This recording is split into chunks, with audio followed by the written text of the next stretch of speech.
All right, we're back. Welcome back to Out Motorsports After Dark. It's been many, many months. I am one of your lovable, affable hosts sometimes. My name is Jake. I'm joined by Matthew Walker and Connor Placer. And Matthew in particular is going to be helping host these moving forward because Tyler and I are otherwise a little bit busy, some people may have noticed, and Matthew offered, so I said yes. So, hi, Matthew. Hello. So glad to be helping.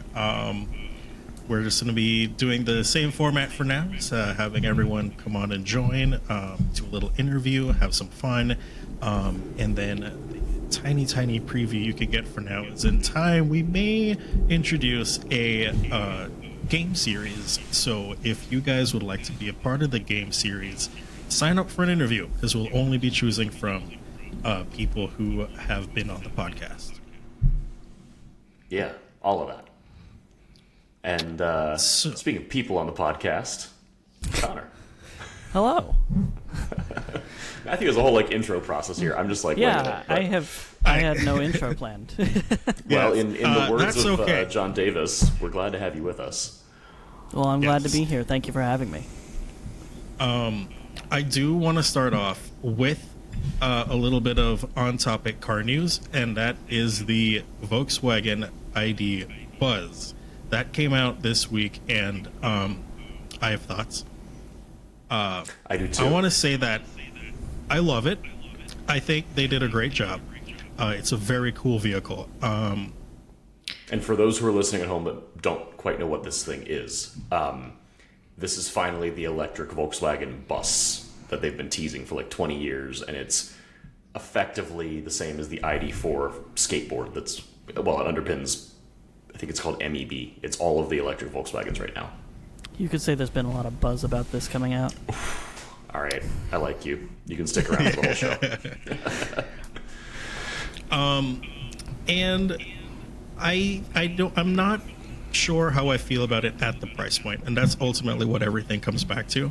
It's really expensive, and I kind of feel like the Chrysler Pacifica gets the job done, arguably better. What's the price point on it? I'm not aware. I think it starts at about 65, and it can go up to about 72. Yeah, it's somewhere there. I think a loaded Pacifica hybrid Pinnacle, whatever trim, is 68. So I'm a little soured because I had a Pacifica strand me on the side of 95 coming home from Fire Island. So when you say the Pacifica will get you there, it will. It just won't get you home all the time. Chrysler's currently investigating why mine didn't. But that was, not the most fun. So Jason Camisa just did an excellent, all of the embargoes just lifted a couple days ago. I think it was yesterday, for the first drive in San Francisco. And Jason Camisa did an Icons episode where he didn't really review the van so much as talk about how it is significant to Volkswagen's future.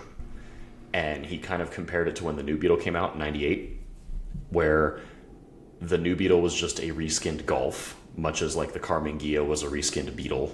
But it was sexier, more fun, more personality focused, and that's why people bought them. And I think the point he made is just exactly how I feel, in that the Buzz shares the same infuriating bad infotainment that all new Volkswagens have.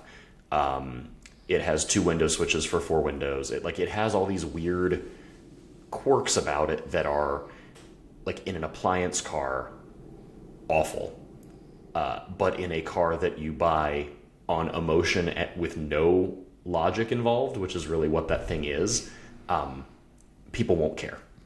Yeah, so I think they are going to sell well. I feel like the Buzz is the Halo car of minivans, kind of, in a way, where it doesn't really matter what it costs. The fact that it exists at all is going to get people in and get people interested. Totally. And I think, every car is an emotional purchase. Even if you buy a white Corolla, you still picked that because you liked the styling of it more than the white Civic or the white Forte or whatever. And cars are drag. They say something about you. So, like, you're putting a car on every time you drive it. And if you're buying a Buzz, you're buying it because it is so radically different looking than anything else that's a minivan. Yeah, I completely get that. And I'm hoping what they do in the future is they make it more customizable, especially for the interior, and a little bit more usable. I was shocked at how high the floor was. I would expect the floor to be a little bit lower, and that also the second row seats could come out, and might be a little bit more flexibility with the windows as well, because I think sleeping in it is an important thing that it should be able to do right off the bat. If you want to think like a camping vehicle that's an electric vehicle, which I don't think we've really had fully filled yet, and then also to have all of that specialness come in at a price that is affordable for most people, that just makes it an instant hit. And I think right now it's just a little bit too expensive that it's not quite... It doesn't feel like... It does. I emotionally want that car. I cannot actually go and get that car.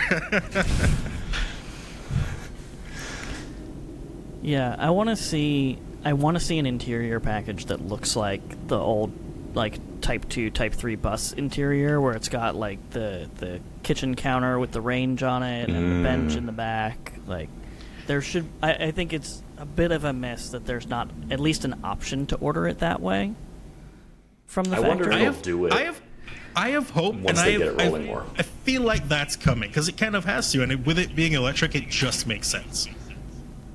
Yeah. Yeah, I mean, you could run all the little appliances and stuff off the battery. I mean, as it is package.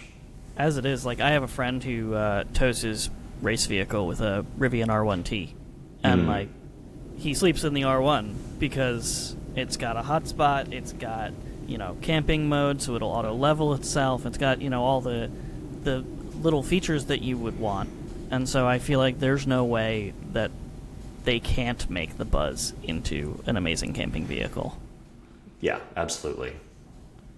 So Yeah, I think once they get the production rolling, I'd say give it that first year, and then I suspect we'll start seeing special editions roll out. And it's interesting too, because I've learned through getting to know product planners and marketing people and whatever at different automakers, one strategy to keep your product fresh is special editions all the time. It's like Toyota does a lot of special editions. Not everyone does. Some people do new features or facelifts or whatever, but Toyota does so many.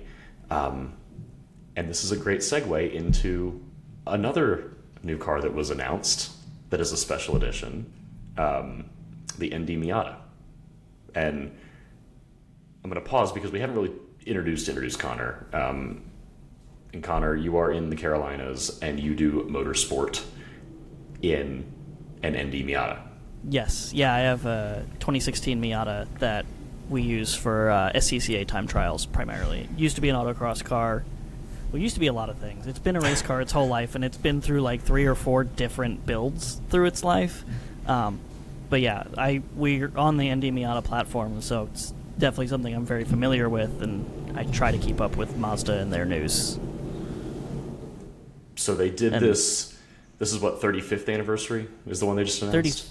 35th, yeah. Okay. So Matthew and I have also owned Miatas, but you're the ND owner of us, because I had an NA. Matthew had an NA and NB? And an NB, a 91 NA and a 99 NB. And I believe the 91, the NA came in an M edition as a very similar color to this ND. The ND is in, what's the color? It's a dark red. I'm trying to find the name of the color. I think they call it, is it Merlot? Merlot was on the 90, NA. That was on the 95. On the M edition. Artisan Red is the new one. Okay. And it looks Connor, what's good. your take It's on a this? yeah. I think it's interesting that they released it as quietly as they did, because the 30th anniversary came out with a lot of fanfare. And I mean, if you've ever seen a 30th anniversary, it's bright orange. The car itself is fanfare. Yes. But it's... I don't know. It's nice to see another color, I guess, because Mazda's been really reluctant to put colors on the NDs for some reason. We get shades of gray and also sand. Yeah, I'm I mean, sorry. I think that's primarily its update. It's a color update, and it's looking like they're trying to make it more of a boulevard cruiser, not a performance trim. So you get some special embroidery, you get a special color interior. It's like a light tan. The top is matching that light tan. So I guess it's an opportunity to, just have a Miata that's in a different color, since they won't make all of them in interesting colors. What I do love is that it's not limited number production. It's as many as they can sell within a certain amount of time, which I'm okay with. I think they should just make a crap ton, just sell it forever, but can't get what Can we I go want. on a color rant, like a Mazda paint color rant for a second? Please. I'll be fast, I promise. First of all, that sand color is atrocious and it looks bad on everything. I just like, and it is a color, like, this is not a Mazda rant, because we, the industry, have decided that this desert sand metallic is like the new hot thing that we're going to trend on. Like, all these different off-roaders come in it. Like the new 4Runner comes in it. And then The Mazda military somehow, vibe not working for you? no, because where's the fun? So Mazda did this color, this sandy whatever it is, on the CX-50. It was a launch color, and it actually looks okay on that. But on the Miata, it just looks depressing to me. And they did so many good colors on the NA and NB and NC, and ugh. I will counter that Have we had Zircon a- Sand. My friend has one that he autocrosses. He runs black numbers with a neon yellow outline and like a single neon yellow spoke on one wheel, and that works. But yeah, I think you can make it work, but on its own, it is just a color. Yeah, no, I agree. So apparently the color is platinum quartz metallic. It does not work on a Miata. It's too subdued. Well, platinum quartz is, and now we're arguing about beiges. Platinum quartz is on the Mazda 3, and it's actually like a nice color. Zircon sand is the Miata and the CX-50, Yeah. and it's much more of a sandy military color, and it's odd. Oh wow, yeah, this is completely different. I They're just very googled different. it. And for those who are just listening and not watching, I am saying all this with the background of a wall in my house that is hot pink. So you're either with me or not. It's not a problem, whichever side of this discussion you're on. We're also having yeah. this discussion in front of a picture of an NA Miata, the nose of it just poking out over here Yes. on my wall. So But they did Yeah, so many good colors I- on like the NA, like the M editions, and then the special editions on the NBs. It frustrates Yeah. me. well, they've We done a had- yellow. So they've given us a yellow for every Miata for 1 or 2 years. We you're haven't right. gotten Yeah. our yellow ND yet, and I'm really hoping that maybe 25 brings us a yellow one, because I will sell our race car in a heartbeat and buy a yellow one. Yellow would be hot. Yeah. This car would look very good in yellow, and also this Zircon sand is great. You're wrong. I'm sorry. All right, well, this has been fun. I'll see y'all later. No, it's just okay. So here's my thing though. Zircon sand, fine. Leave it in the color lineup.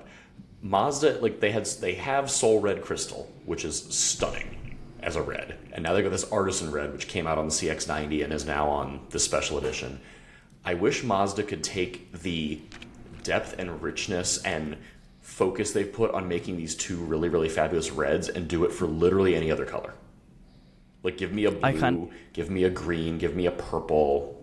Well, they've done a couple blues. Like, they've had an electric metallic blue that they did on the ND for like a year, and they had a dark blue that they did on the GTs for a little bit. But But none of them are like, they don't have the impact of Soul Red. No, Like, they're Soul not Red makes you crazy stop and go, colors. oh wow. And Yeah. I wish they could do that. Well, like I saw Put their someone at whole the. Like I saw someone at an into autocross it. this past weekend that had like this deep purple metallic wrap on their ND, and like that drew eyes and turned heads. That was a very good looking car, and yeah, agreed. Mazda could just one color, just give us one. Cars in general, they really need to just look at the pride flag and just pick one. Yes.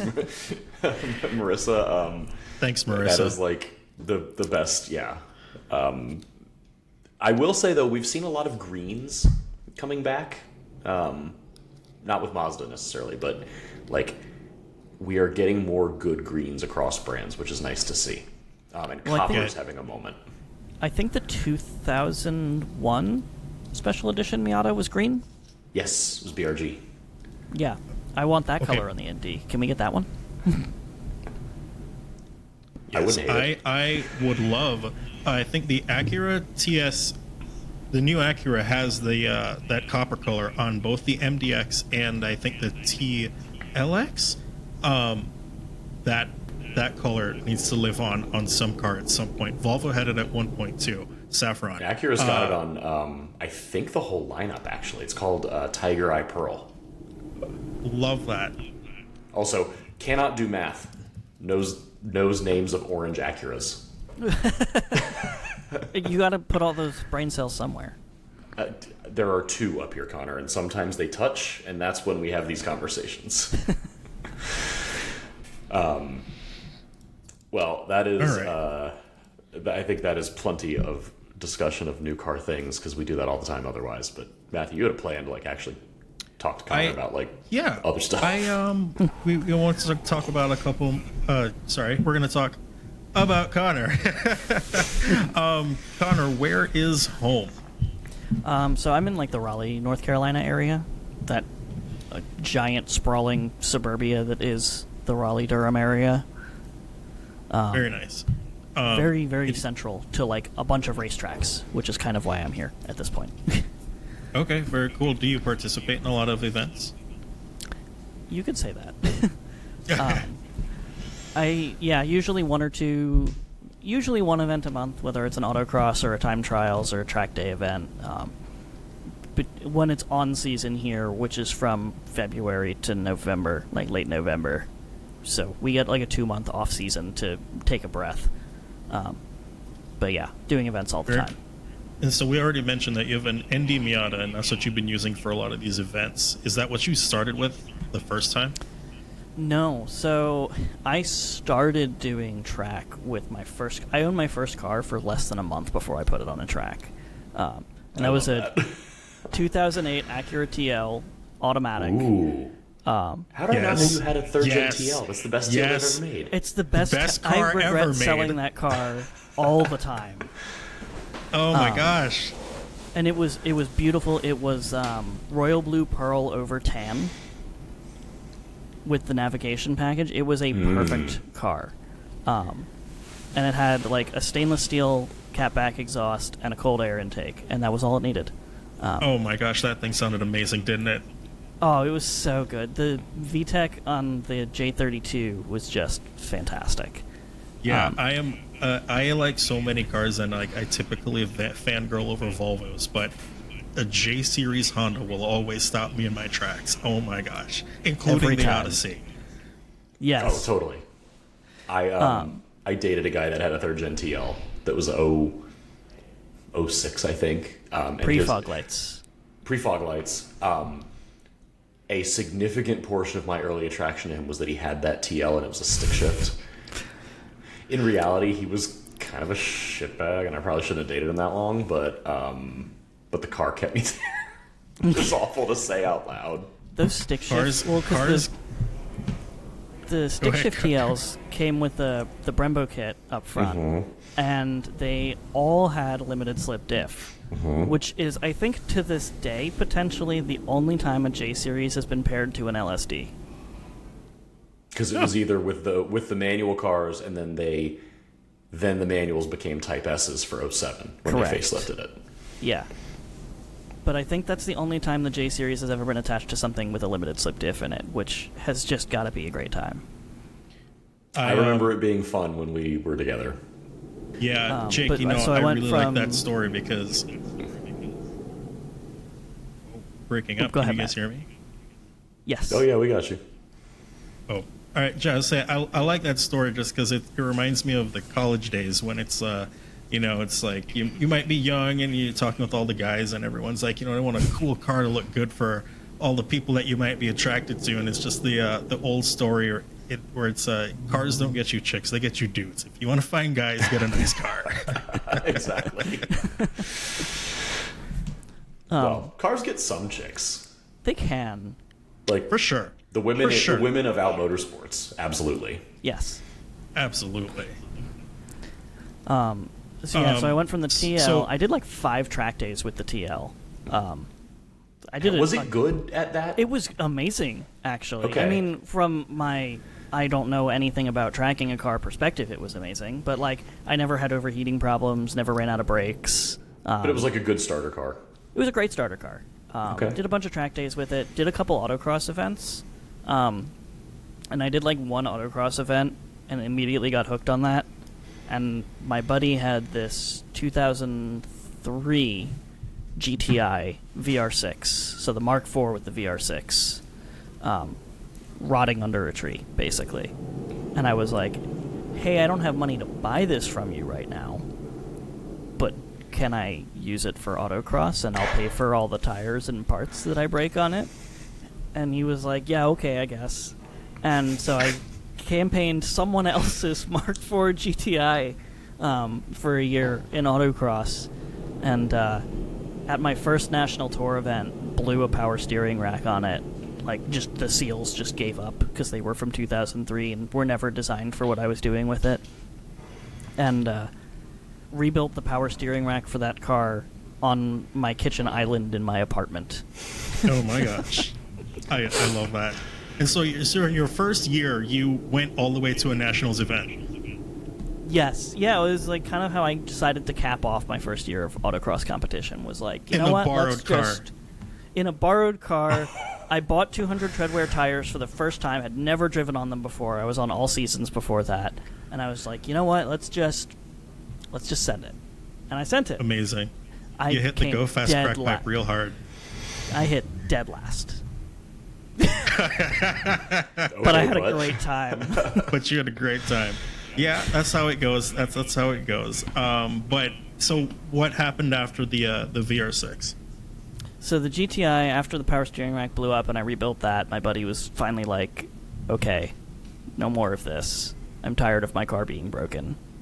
Which he then turned around and sold it like 3 months later anyway. So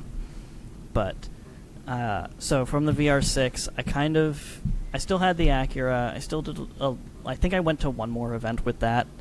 And then I met someone online on the West Coast who was an autocrosser, and he was very, very competitive, ran an ND1 when they were new, and then in 2019 bought an ND2 to stay competitive. Oh, did he blow up the transmission? I'm kidding. Oh, my car is on transmission number 4. Number 4. Oh, 4. Oh my gosh. Okay, so the stories are true. I feel less bad about mine being on number 2. Yeah, no, the stories are 100% true. Miatas eat them. Wow. So this ND1 was just sitting in his garage doing nothing, being like a street car. And it already had conies on it, so it was already kind of ready to go for autocross. So I bought it from him, shipped it across the country, started autocrossing it. It arrived on a Wednesday night. I put the new front sway bar on it on Thursday, put the tires on it on Friday, and went autocrossing with it on Saturday. You're my hero right now. And just beat the snot out of that car. I think the first year I had it, which was from June to the end of the year, I did like 12 or 14 events with that car. It was like basically every other weekend I was autocrossing. Was it also your daily, or did you have another car? So I had... What did I have? I had a 99 4Runner for a little while. There was some overlap there. And then I got tired of the 4Runner being a shitbox. And sold it for a profit. I bought it for $3,000. I sold it for $4,200. There you go. Less than a year later. Any profit is good on selling a car. Had the Miata as a sole car for a while, and then my partner came into the picture, and he bought an '02 Outback that kind of became the daily. This is the Outback you still have. This is the Outback we still have. Okay. Yeah. Okay, the one that we've seen. Yeah, the green one. Yeah. Okay, but the Miata yes, has Marissa. seen, supporting your regular life as well as autocrossing at the same time. Yeah, when it was an autocross car, I was also, driving to work in it.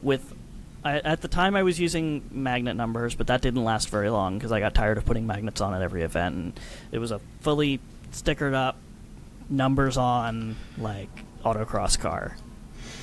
Yeah, I love that because it's totally doable. Especially autocross. The tolerance is pretty low, so you could drive it to work and then tear it up on the weekend and go right back to work. Yeah. Yeah, especially if you've got a second set of wheels, depending on what tires you're competing on. But do you, with doing time trial now, are you towing it to events or not yet? So I don't have a tow rig, so I'm still driving it to events. I have a tire trailer. I don't have a hitch on the car. But usually, the Outback has a hitch. So usually I'll just have a second person in the Outback because I never go without someone else anyway. Okay.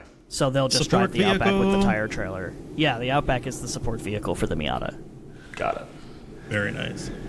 So you've gone through 4 transmissions on this Miata. So I'm on my second. Previous owner went through the other ones. So I've changed it once. Okay. Is there a fix to this? You can just, is there a replacement to where you're not doing this repeatedly? So basically, the problem with the transmission, Mazda, I don't know if you've heard the stories of when they built the RX-7, their whole thing was Graham's strategy, make it as light as possible. They ended up making it too light and the car was floppy. So they kind of did that with the ND's transmission.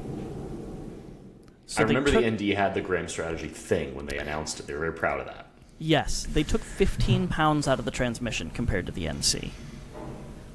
And they did That's it a through a lot for a number of transmission. strategies. Yeah, it's like a 70, 65-pound transmission. It weighs nothing. Wow. Yeah, one person can lift it over their head and spear it onto the Which is engine. good since you're going to be doing that every few months. Yes. I mean, that's really impressive because, the ND in and of itself was a feat in that it was, almost the same weight as an NA or something like that? Yeah, ours in race trim without a driver is 2,360 pounds with half a tank of fuel. Yeah, in a modern car post-2015, that's impressive. Wow. Yeah, it's kind of insane. So what happens is they took... Traditionally, a transmission has a bunch of strengthening ribs. If you've ever seen a transmission, they're very ribbed. Do with that what you will. For driving pleasure. For driving That's pleasure, right. there you go. I like how we were all thinking it and no one said it for a minute. This is our show. You can say what you want. That's true. So they took away the strengthening ribs and used material analysis to vary the thickness of the material instead.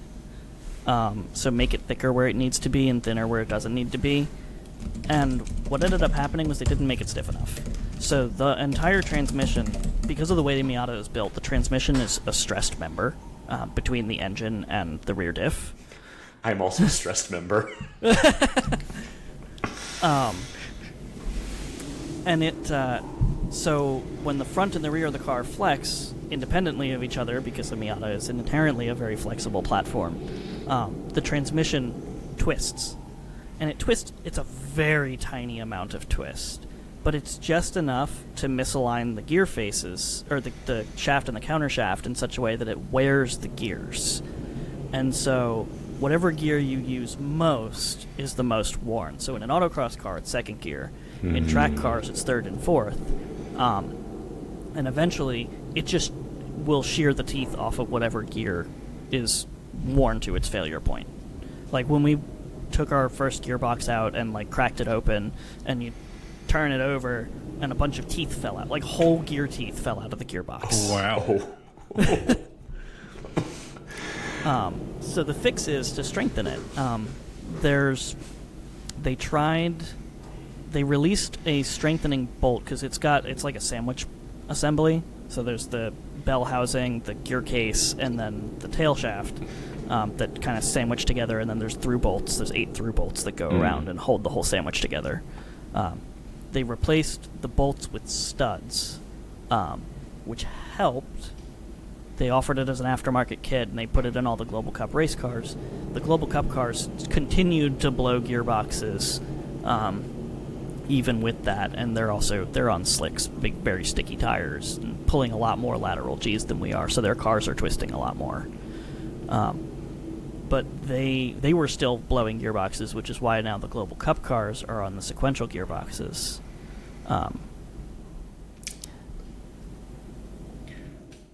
So that's thoughts. Go ahead. that is all like cool. I just learned a lot. I don't even know where to begin.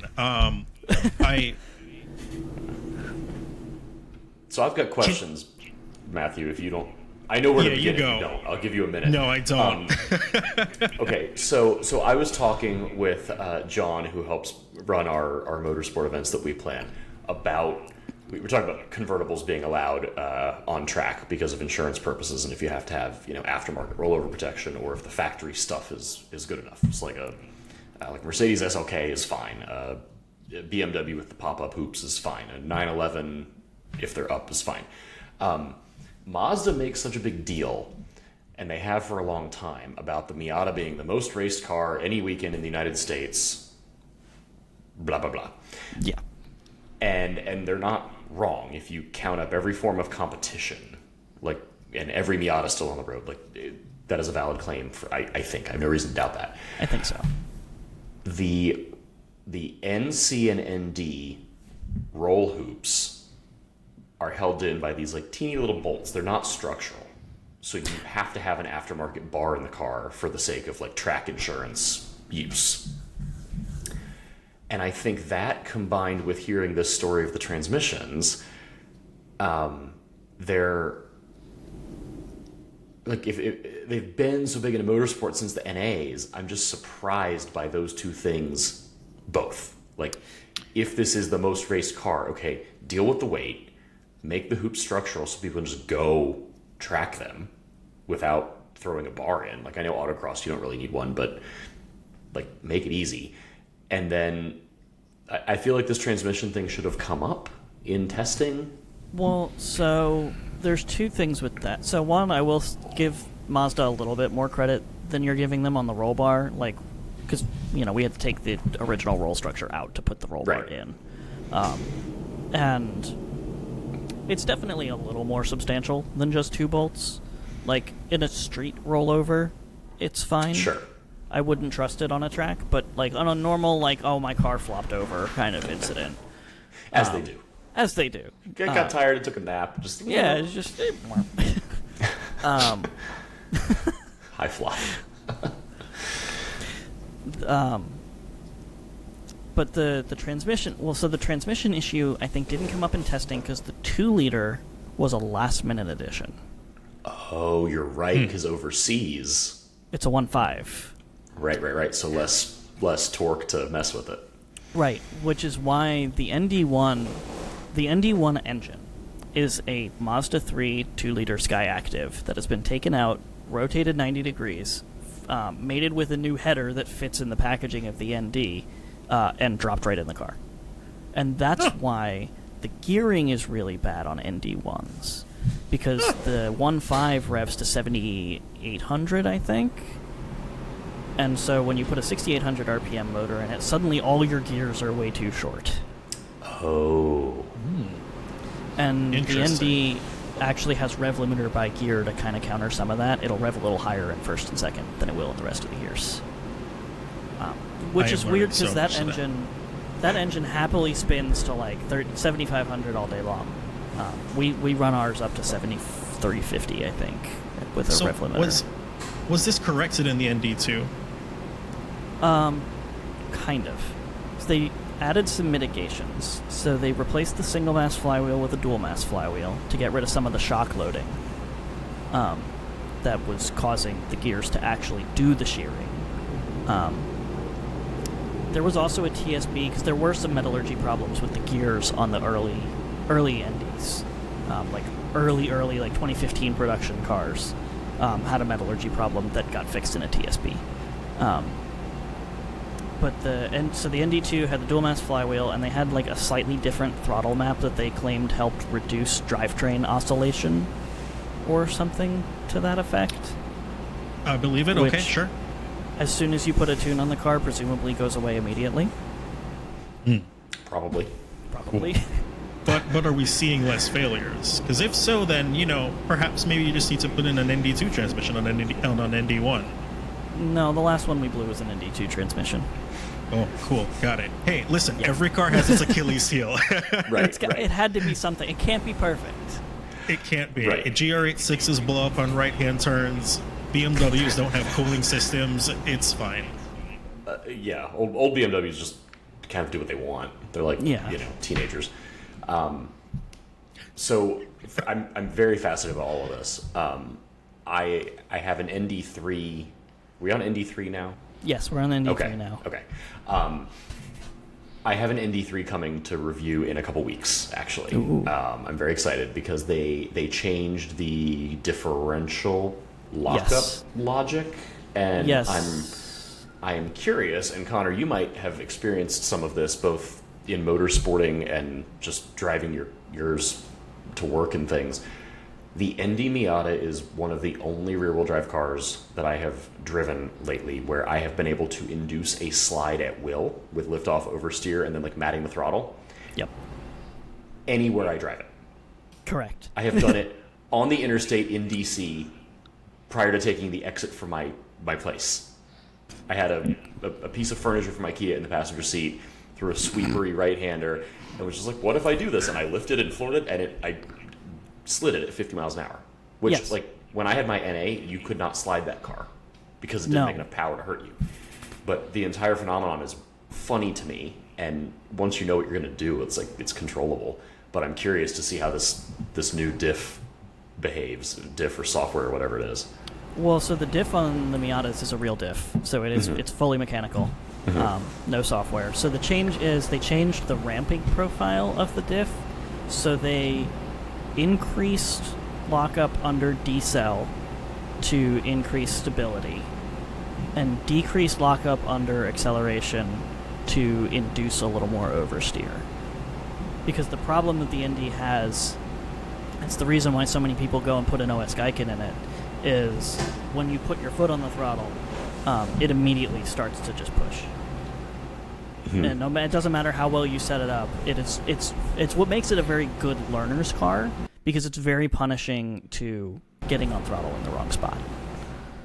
Well, I cannot wait to take this one and go back to the same part of interstate in DC after going to IKEA yet again and trying to slide it. I'm curious to see what you think, because I haven't heard an actual racer's opinion of it yet. Yeah, we'll see. There's some like decent back roads about half an hour from me that are. I had one out there and got it pretty squirrely unintentionally out there. What dates do you have that car? Out of curiosity. I don't know what I have tomorrow. Well, you said a few weeks. I asked because we have a time trials event at NC Car in a few weeks. Oh boy, I don't know if Mazda would let me do that. I would hope that Mazda would let you do that in the most raced car in America. Well, it's not so much would they be enthusiastic about it. It's more whenever you ask to put a press car on track, there's some logistics involved in making sure there's another set of tires they can put on it when you're done with it, making sure there's brakes so that when I'm done, the next person can have like a fresh car. Right. But we're getting toward the end of the model year, so maybe they'll have, I don't know, I could ask. They can always load new tires if you need tires for a Miata. Connor is going to make this happen. This is like me trying to get people to come to events. Like, you've got every excuse is thought through. You've got an answer. They would not like it if we put different tires and wheels on the car either. We would have to. It's one of those. It's not like, you're playing into like a marketing strategy. It's more just PR wants to know what you're doing so that whatever message review you're providing, message you're sending is informed. And like they know what they're, getting. Yeah. And Aris is asking if Toyota put new tires on the Supra before they sold it to me. No. No. The car had 6,700 miles on it, half of which were put on by various Motorsports employees. So no, the car's got 9,000 miles on it now. Yeah. Connor, it's pretty cool too. It sounds like you work on the car yourself, so I guess you gained some experience over the years with wrenching.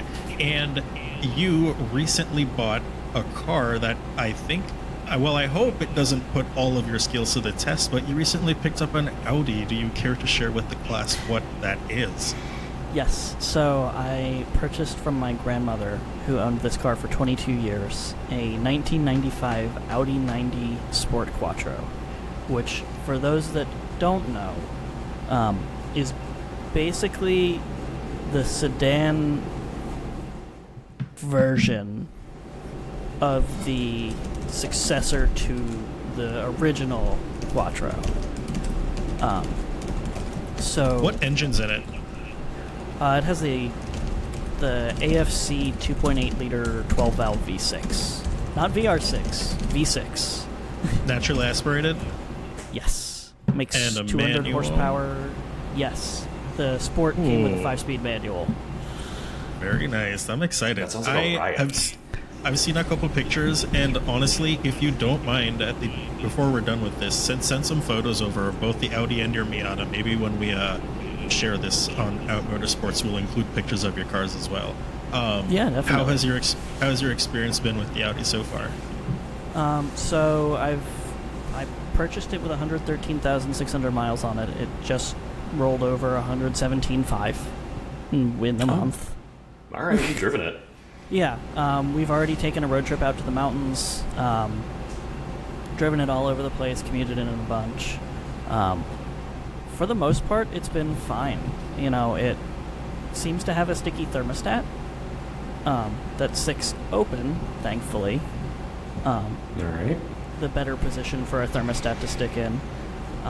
But I knew when I bought the car that it was going to be a lot to work on. I actually, at the same time that I bought the car, I also bought a 3D printer. Because I knew there was going to be like little trim pieces and just bits and bobs and switches that were going to be literally impossible to replace once they failed. Is this where we're going in just the car world now? You're not going to be able to own an old car unless you also have a 3D printer. I mean, I think the 3D printer really changes the game on owning an old car. Because it's like, there's a bunch of pins that hold in the rubber trim that seals the hood that are just... Hold on. I have the remains of one right here on my desk. This is it. This is ownership. Oh, look at it. those, For everyone yeah. who can't see there, it's like in a This million is 3 pieces. Yeah. These silly little clips that just disintegrate. Literally, I touched one, and it fell apart and fell out of the car. So just sat here with a set of dial calipers and measured them up and drew up a quick replacement in CAD and then printed, 8 of them or however many I needed and went and stuck them out in the car and stuck all my hood trim back together. There you go. That's I might amazing. be And contacting you one day. Well, and also people like you who have the skills to do the 3D printing and measure the parts and CAD it up. I know there are repositories for people who do 3D printing where you can download these files, right? So Yeah. you and other Audi enthusiasts could be kind of saving these cars over the next few years if you're figuring out whatever parts you need to make, and then others can print them. Yeah, and like I posted about it on the small chassis Audi Facebook group that I'm a part of, and I posted about it there, and I already had 2 people that I've shipped sets of pins to because all of their pins are disintegrated. Yeah, and I mean, why not do that when if it's that, or try some generic equivalent, or you're out of luck? Yeah.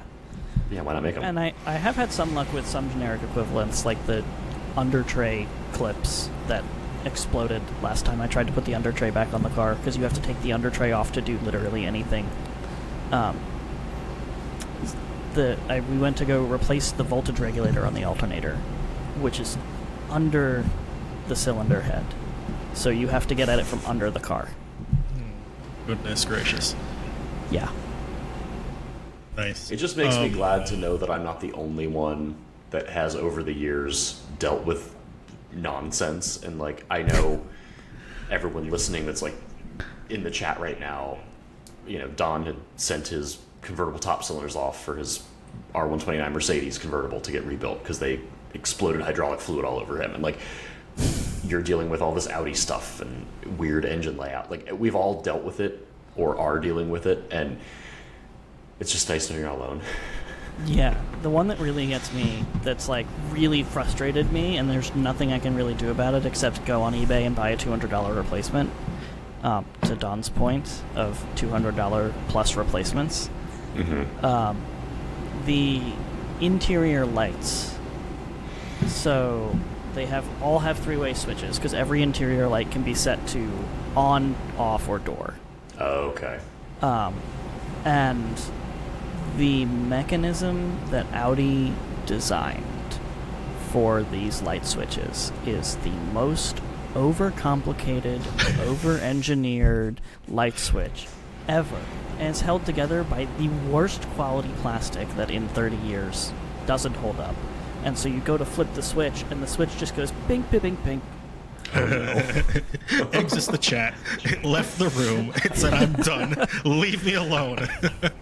And you can't even just like replace the little switch piece. It's not a normal 3-position switch. It's like some ridiculous piece of it. Like moves a piece of copper across 2 other contacts. It does switch things, but in 5 pieces instead of just an enclosed switch. It switched its mind. It gave up. It sure did. And like now it's unfixable, because you could never design that complex of a component for 3D printing. Right. Well, I am actively preparing to join you, Connor, in the old German car project realm that involves interior parts. We're doing a reveal. Apart. He hasn't shared this yet. This is a big reveal. I actually love it. I've shared it on the Discord, I think. I don't know. So, I'm going to visit my parents next weekend, and I was back seeing them earlier this summer, and their neighbor and his wife came over to chat, and they own some cool, interesting cars. Like, she dailies an Element with the most pristine plastic cladding trim you've ever seen. It's not faded. So that gives you insight into, like, they take care of their stuff. And Orlando, the husband, has this old German car that he's owned. It's a 96 model year. He bought it in 99 off lease, and he's had it ever since. And he said, yeah, it's giving me some issues, and I'm just kind of over it, and I'm ready to move on. And but I don't know how to sell it. I don't care. I might just donate it to Cars for Kids, but it doesn't run right. And I looked at him, and I looked at the car, and I poked around, and this is where my like overwhelming sense of I can fix him came in, which I've tried to stop applying to dating, so now I'm just applying it to cars. And I just offered him cash, and he said yes.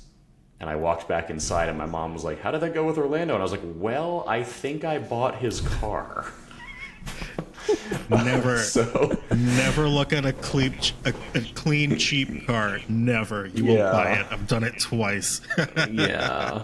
So I'm driving up there with a SQ7 and a trailer next weekend. Give us the specs. Model, year, make, and model. Okay, so it is a 1996 Mercedes-Benz S320 black on black.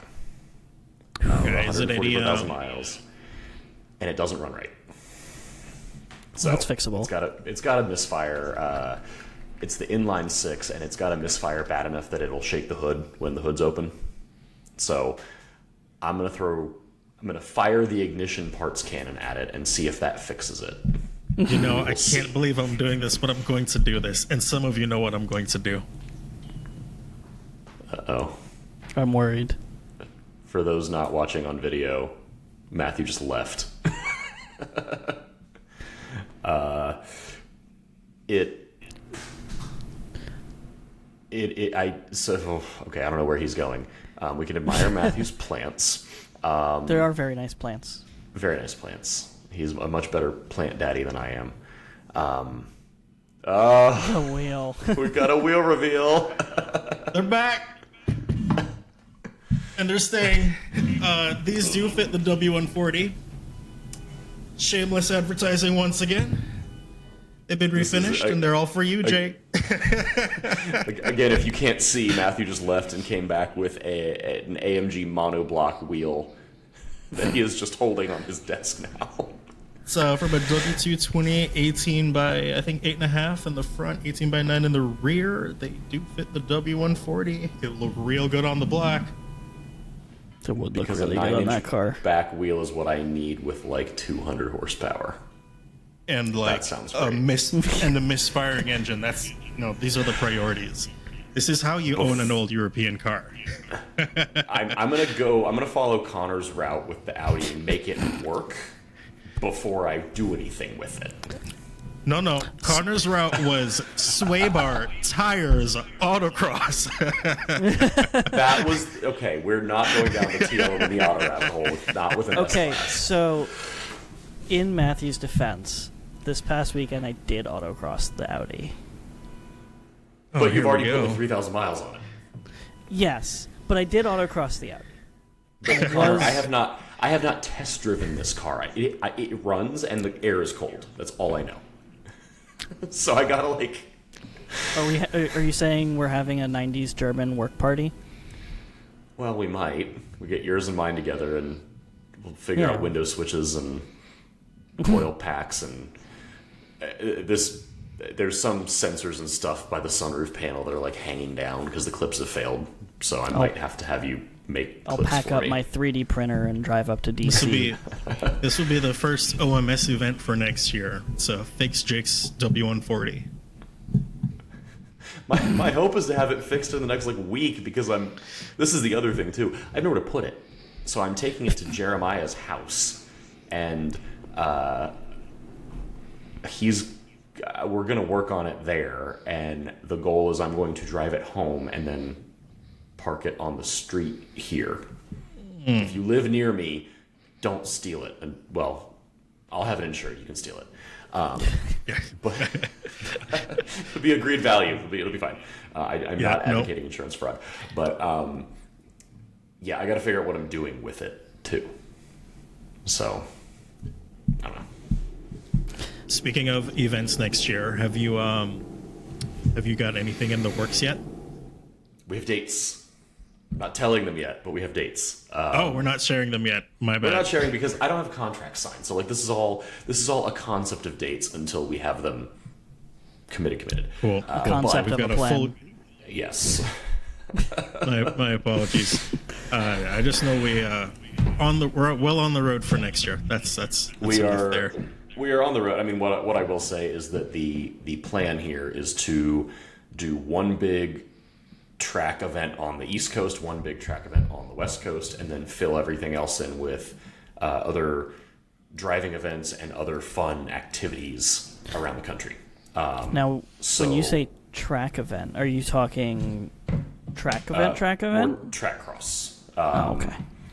Yeah, to do. I know we've had people ask about like HPDEs. That adds a lot of complexity and things that would be tricky right now to do. I'm not putting it off the table, but for 25, It's going to be more track cross, and I am batting around the idea with John of doing like the Out Motorsports games as part of these, following our reversing Mercury Cougar challenge at Summit Point. Doing like an Olympic games of shitbox cars for part of the event. Yes. So yes, you should more absolutely. to come on that. Yeah. Yep. So we will be back at Summit Point. We have Shenandoah confirmed, which has the carousel from the Nürburgring replica. So we will be there. If you run that in reverse, you will jump. We've done it before. So I heavily encourage people to come to that because the pictures are great. And then we've got Willow Springs again, including Big Willow for a day, which is super duper exciting. So we'll be there. And we have pretty much decided on the Cheap Car Challenge theme, which is going to be Cockroaches of the Road, which we thought was going to be Panther Platform Fords and is in fact going to be Nissan Altimas. We're doing an Ultima challenge? It is the ultimate challenge. Oh, I'm just so buy excited. one, and we will class them by generation. Choose your That's Ultima. fantastic. Amazing. Oh, but- well, I'm looking forward to next year. That's going to be an absolute blast. I intend to try and make every single event. I only made a few this year, but next year I'm going to make it a priority to be at everyone, and I hope everyone listening also joins us at every event too.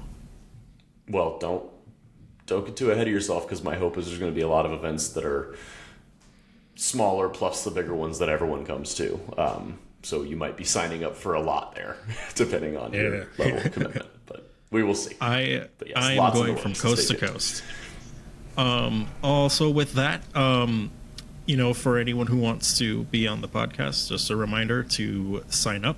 And if it's your first time listening and you're not a member, consider joining. It's a great group. You get to join the Discord, and you get to view this podcast live and be in the chat with everyone else who is chatting to us right now. Connor, do you have anything else for us? I don't think so. I don't have any sponsors to shout out. Jake hasn't sponsored me yet, so I got nothing. I'm regrettably a little thin on funds, given I just said Willow Springs. No, thanks for having me. This was a really, really good time. And I look Absolutely. forward to Anyone, coming back. any socials or things you want to share for how people can find you there? I'm on Instagram at Birdhouse Racing. Facebook is Connor Placer, and our YouTube channel is also Birdhouse Racing.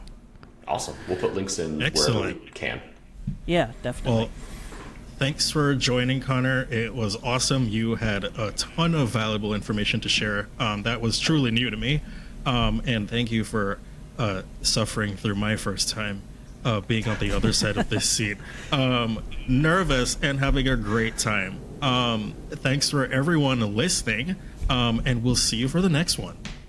Yeah. Thanks so much. Yeah. Thank you so much. We'll do this again soon, whenever the schedule is. I don't know. Matthew's making the schedule. So Yeah, in stay 2 tuned. weeks. Someone's going to Okay. hear from me in their email. You'll see it. Yeah, read your emails. All right. Have a lovely night if you're listening live. If you're not listening live, have a lovely whatever time of day it is. And we'll see you for something else soon. Bye. Bye. Bye.